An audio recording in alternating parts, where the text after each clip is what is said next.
Sa buhay natin ito'y nagpapahalaga. Laging isa puso, huwag kalimutan, ikaw at ako ay bahagi ng katawan.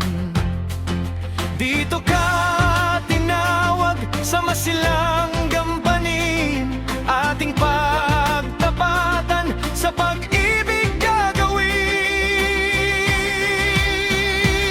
Ngunit maraming hadlang sa daan, maging ang ating lupang katawan.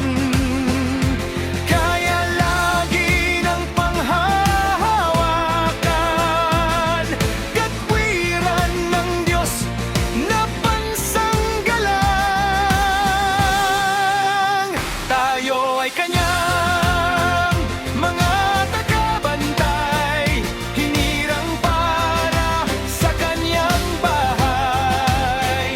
Salamat sa pag-ibig ng Diyos Ama, kahit sumabay ang mga problema, kaming lahat nakakatupad pa rin sa tungkuling itinawag mo sa amin.